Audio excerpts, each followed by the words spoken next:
नमस्कार दोस्तों, आप सभी का नॉन स्टॉप जीके में स्वागत है। आज हम संधि के बारे में जानेंगे। संधि क्या है, संधि की क्या परिभाषा होती है, संधि कितने प्रकार के होते हैं। तो चलिए हम आगे बढ़ते हैं।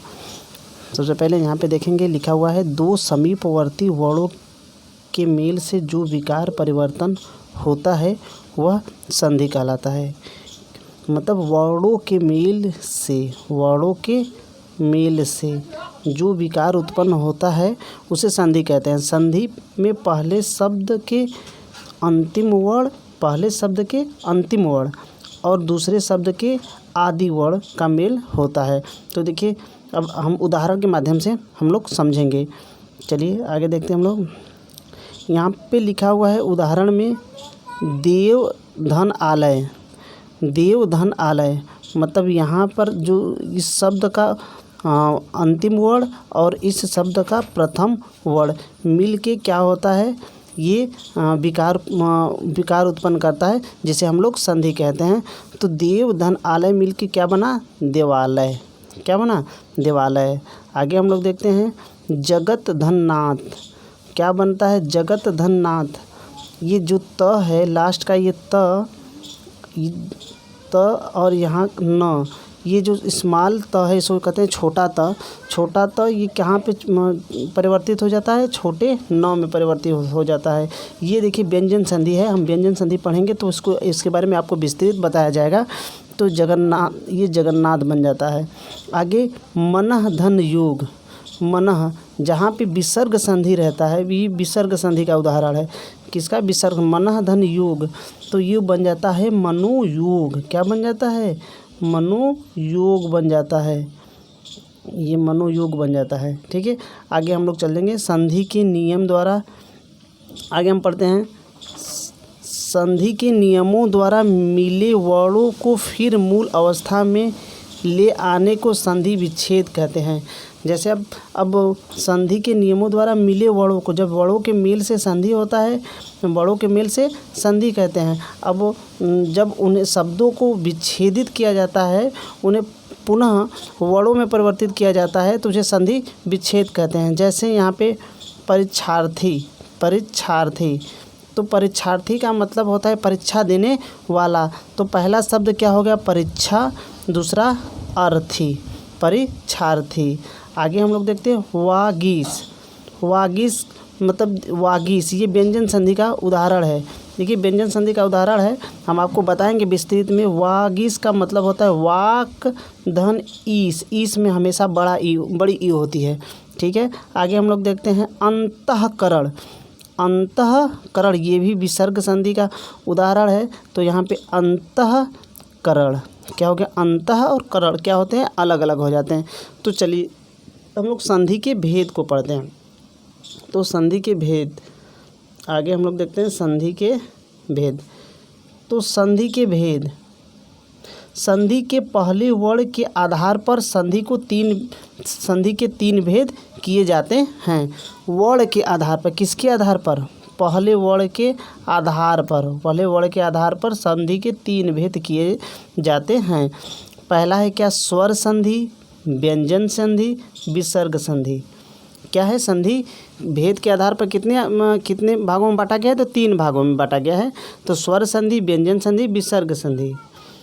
आगे हम लोग देखते हैं, संधि का पहला वर्ण यदि स्वर वर्ण हो, तो यदि संधि का पहला वर्ण स्वर वर्ण हो, क्या हो, कौन सा वर्ण हो, स्वर वर्ण हो, तो स्वर संधि कहलाता है। जैसे नवधन आगत। तो यहाँ पे जो वह है ये क्या है, स्वर है। तो यहाँ पे नवधन आगत क्या हो जाता है, नवागत। संधि का पहला वर्ण व और अ स्वर वाला है, कौन सा स्वर वाला है, स्वर वाला है। तो इसलिए क्या होता है, ये स्वर संधि के अंतर्गत आते हैं। आगे हम लोग चलते हैं। तो वहीं वाक धन ईश वागीश संधि का पहला वर्ण क व्यंजन वर्ण है, एवं संधि का पहला वर्ण यदि विसर्ग युक्त हो तो विसर्ग संधि कहलाता है। तो आगे हम लोग पढ़ेंगे, आगे चलते हैं हम लोग। अब यहाँ से स्टार्ट करते हैं हम लोग स्वर संधि। देखिए आपको पता चल गया कि संधि कितने भेद होते हैं, तो 3 भेद होते हैं, स्वर संधि, व्यंजन संधि, विसर्ग संधि। तो सबसे पहले हम लोग स्वर संधि के बारे में पढ़ेंगे। ये है स्वर संधि। स्वर संधि, तो स्वर संधि स्वर के बाद स्वर, स्वर के बाद स्वर अर्थात 2 स्वरों के मेल से जो विकार होता है स्वर संधि कहलाता है। यहाँ पे देख लीजिए इसका परिभाषा क्या है। स्वर के बाद स्वर अर्थात 2 स्वरों के मेल से जो विकार परिवर्तन होता है स्वर संधि कहलाता है, स्वर संधि कहलाता है। सूर्य धन अस्त सूर्यास्त, सूर्य धन अस्त सूर्यास्त, महाधन आत्मा महात्मा, महाधन आत्मा महात्मा। अब स्वर संधि के भेद, स्वर संधि के निम्नलिखित 5 भेद होते हैं। स्वर संधि कितने प्रकार के होते हैं? 5 प्रकार के होते हैं। पहला कौन सा होता है? दीर्घ संधि, दीर्घ गुण संधि, वृद्धि संधि, यड़ संधि, अयादि संधि। तो इसको हम लोग ऐसे याद करें, दीर्घ गुण वृद्धि यड़ और अयादि। कैसे याद करेंगे एक बार फिर रट लीजिए उसको, दीर्घ गुण वृद्धि यड़ और अयादि। एक क्रम याद हो जाएगा, क्रम से आप पढ़ेंगे तो आपको ज़्यादा जल्दी याद हो जाएगा। तो आगे चलते हैं हम लोग। तो देखिए नोट में क्या दे दिया है, यहाँ पे एक नोट में कुछ बताया है। जैसे आ ई ऊ को दीर्घ, आ बड़ी ई बड़ा ऊ को दीर्घ, एवं अ ए ओ को गुण, ए औ को वृद्धि, य र ल व को यड़, एवं य अय आय औ आव को अयादि कहते हैं। तो चलिए इसको विस्तृत में पढ़ा जाएगा तो ज़्यादा समझ में आएगा। तो हम लोग आगे देखते हैं दीर्घ संधि। क्या है? दीर्घ संधि। दीर्घ संधि का मतलब देखिए आपको ट्रिक भी बताते चलेंगे। दीर्घ संधि का मतलब होता है कि कोई 2 चीज़ मिलकर बड़ा बन जाना, 2 चीज़ मिलकर बड़ा बन जाना। जैसे तो 2 स्वर जैसे अ धन अ मिलकर क्या हो जाता है? आ। यहाँ पे देखिए क्या है? अ धन अ मिल के आ बन जाता है। तो यहाँ पे संधि क्या हो रहा है? धर्म धन अर्थ, धर्म धन अ धन अ। जिसमें म जो है लास्ट में, जो यहाँ पे म है, इस म में अ स्वर छुपा हुआ है और यहाँ पे अ, तो इस लास्ट वाले शब्द का जो पहला वर्ण है वो अ दिया ही है यहाँ पे। तो धर्म धन अर्थ बराबर धर्मार्थ, धर्म धन अर्थ बराबर धर्मार्थ। आगे स्वधन अर्थी, स्वधन अर्थी तो बन जाता है क्या? स्वार्थी। आगे देव धन अर्चन, देवार्चन। आप इसी के माध्यम से आप रट सकते हैं। देव धन अर्चन, देवार्चन।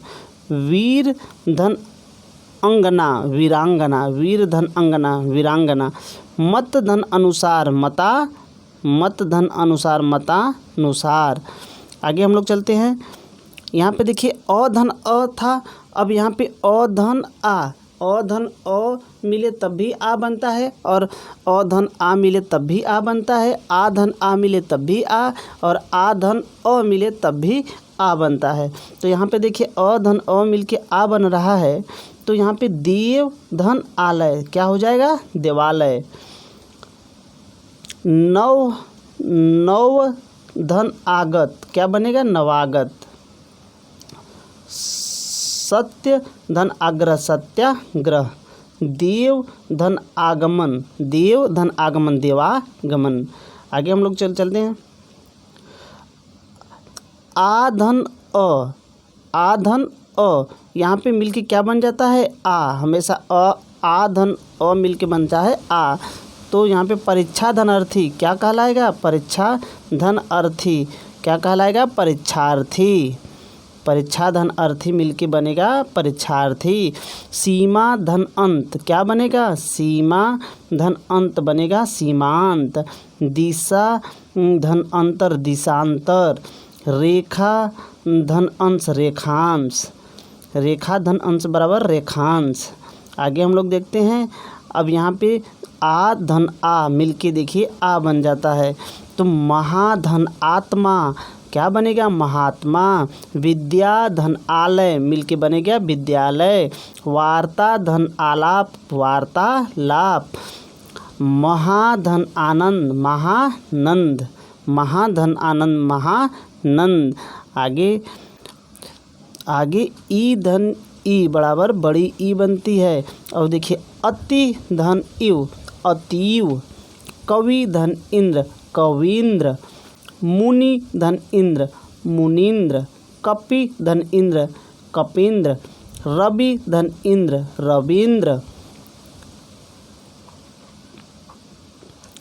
और छोटी ई प्लस बड़ी ई मिलके हमेशा क्या बनती है? दीर्घ संधि में कोई भी दो स्वर जुड़ के दीर्घ स्वर का निर्माण करती हैं। तो ई धन बड़ी ई बराबर बड़ी ई। तो यहाँ पे देखिए गिरी, गिरी, गिरी। देखिए ये शब्द गिरी बहुत बार शुद्ध और अशुद्ध में दे देता है, तो आप समझ देख लीजिएगा गिरीश, गिरीश लिखा रहता है। तो गिरिधन ईश, गिरिधन ईश। ईश में पता होना चाहिए आपको ईश्वर हो, ईश हो, तो इसमें इच्छा हो, इसमें हमेशा बड़ी ई का प्रयोग किया जाता है। तो गिरिधन ईश बराबर गिरीश, गिरीश। परिधन इच्छा, परिधन इच्छा, परीक्षा। मुनिधन ईश्वर, मुनीश्वर। हरिधन ईश, हरीश।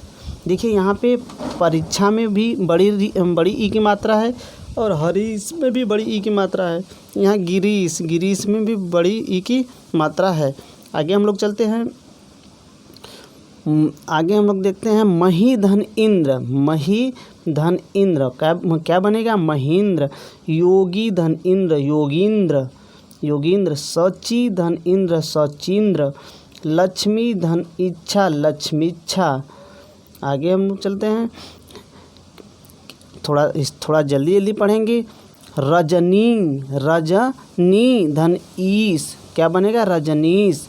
योगी धन ईश्वर, योगीश्वर। जानकी, जानकी धन ईश। क्या? जानकीश। नारी धन ईश्वर, नारीश्वर। और भानु धन उदय, भानुदय, भानु धन उदय, भानुदय। विधु, विधु धन उदय, विधुदय, विधुदय। गुरु धन उपदेश, गुरुपदेश। लघु धन उत्तर, लघुत्तर। और यहाँ पे छोटा ऊ प्लस बड़ा ऊ मिलके बड़ा ऊ। लघु धन उर्मी, लघुर्मी, लघुर्मी, लघुर्मी। आगे धातु धन ऊष्मा, धातुष्मा, धातुष्मा। धातु धन ऊष्मा, धातुष्मा। सिंधु धन ऊर्मी, सिंधुर्मी। साधु धन ऊर्जा, साधुर्जा। वधु धन उत्सव, वधुत्सव। आगे चलते हैं, भू धन उत्सर्ग, भूत्सर्ग। वधु धन उपकार, वधुपकार। भू धन उद्धार, भूधार। देखिए बहुत बार ये होता है ना कि यदि आप वीडियो को पूरे मन से नहीं पढ़ रहे हैं तो लगा कर यदि आप बगल में सो जाते हैं, बैठ जाते हैं, तो भी यदि वीडियो चलता रहता है तो उससे भी क्या होता है कि आपके दिमाग में वो याद रहता है। आगे हम लोग देखते हैं, सरयू धन उर्मी, सरयूर्मी, सरयू धन उर्मी, सरयूर्मी। भू धन ऊष्मा, भूष्मा। वधु धन उर्मी, वधुर्मी। भू धन ऊर्जा, भूर्जा। तो यहाँ पे आगे हम लोग देखते हैं गुण संधि के बारे में। यहाँ पे क्या लिखा है? गुण संधि। देखिए वो दीर्घ संधि था, आगे हम लोग पढ़ेंगे गुण संधि। गुण संधि क्या है? अब इसके बाद आगे आपको अलग अलग गुण संधि, वृद्धि संधि, यड़ संधि, अयादि संधि सबको अलग अलग बनाएंगे हम। इसमें एक ही में आप एक बार पढ़ लेंगे तो आगे आप इस वीडियो को देखेंगे तो आपको पूरा ये समझ में आ जाएगा। गुण संधि, यदि अ और आ के बाद, अ या आ के बाद ई या बड़ी ई, ऊ या बड़ा ऊ या री स्वर आए तो दोनों के मिलने से क्रमशः ए, ओ और अर हो जाता है। तो इसमें कहने का मतलब होता है कि शुरू में गुण संधि में प्रारंभ में हमेशा अ रहता है और लास्ट के शब्द का शुरू का जो वर्ण होता है ये ई रहता है। तो ये बनता क्या है? ये बनता है ए। क्या बनता है? ए। यही नियम होता है। तो जो बाद में जो होता है और यहीं पे ये शुरू में अ या आ रहेगा, यहाँ पे ई उ और री रहता है। आगे हम लोग उदाहरण के माध्यम से समझेंगे। चलिए आइए यहाँ पे देखते हैं उदाहरण। अ धन ई मिलके क्या बना है, ए। तो नर धन इन नरेंद्र, क्या बनेगा, नरेंद्र। बहुत बार पूछा जाता है। सूर्य धन इंद्र सुरेंद्र। पुष्प धन इंद्र पुष्पेंद्र, पुष्प धन इंद्र पुष्पेंद्र। सत्य धन इंद्र सत्येंद्र। और आगे देखते हैं। अ धन ई मिलके ए बनता है, आपको पता है। नर धन ईश नरेश। परम धन ईश्वर परमेश्वर। सोम धन ईश सोमेश। कमल धन ईश कमलेश। और आगे रमा धन इंद्र रमेंद्र। महाधन इंद्र महेंद्र। यथा धन इष्ट यथेष्ट। राजा धन इंद्र राजेंद्र। महाधन ईश महेश। उमा धन ईश उमेश। राका धन ईश राकेश। रमा धन ईश रमेश। राका धन ईश राकेश। रमा धन ईश रमेश। वीर धन उचित वीरोचित। मानव धन उचित मानवोचित। पर धन उपकार परोपकार। हित धन उपदेश हितोपदेश। सूर्य धन ऊर्जा सूर्योर्जा। नव धन ऊढ़ा नवोढ़ा। जल धन उर्मी जलोर्मी। समुद्र धन उर्मी समुद्रोमी। आगे हम लोग देखते हैं इसको। ये वीडियो कहीं लंबा ना हो जाए, यही है। चलिए, लंबा हो जाएगा तो आप पढ़िएगा, इसको देखते रहिए। आ धन उ महाधन उदय महोदय। महाधन उदय क्या होता है, महोदय। आपको पढ़ना भी ज़रूरी है। एक बार यदि आप पढ़ लेंगे तो आपको याद हो जाएगा। महाधन उदय महोदय। महाधन उत्सव महोत्सव। महाधन उष्ण महोष्ण। महाधन उदधि महोदधि। गंगाधन उदक गंगाधन उदक। आप ऐसे ही रटते चले जाइए। एक बार आपको कम परीक्षा में बैठेंगे तो आपको पूरी तरह से आपको मतलब 100% सही आप करेंगे। दया धन उर्मी दयोर्मी। महाधन ऊर्जा महोर्जा। महाधन उर्मी महोर्मी। महाधन ऊष्मा महोष्मा। आगे हम लोग देखते हैं। अ धन री बराबर और। अ धन री बराबर क्या होता है, अर होता है। अ धन री और। देव धन ऋषि। तो ये क्या है, व और री मिलके वर हो जाएगा, देवर्षि। सप्त धन ऋषि सप्तर्षि। राज धन ऋषि राजर्षि। ब्रह्मा धन ऋषि ब्रह्मर्षि। और आधन री तो क्या बन जाता है, अर। महाधन ऋषि महर्षि। महाधन ऋषि महर्षि। आगे हम पढ़ेंगे हम लोग वृद्धि संधि। क्या पढ़ेंगे, वृद्धि संधि में अ या आ के बाद देखिए दीर्घ संधि पढ़े हम लोग। दीर्घ संधि में क्या होता है, दो स्वर मिलके एक बड़े स्वर का निर्माण करता है। और गुण संधि में क्या होता है, अ या आ के बाद ई उ और री आता है। देखिए, आप पहचानने का एक विशेष नियम बता रहे हैं कि गुण संधि में, दीर्घ संधि में तो पता है कि आपको हमेशा अ या आ के बाद अ और अ मिले।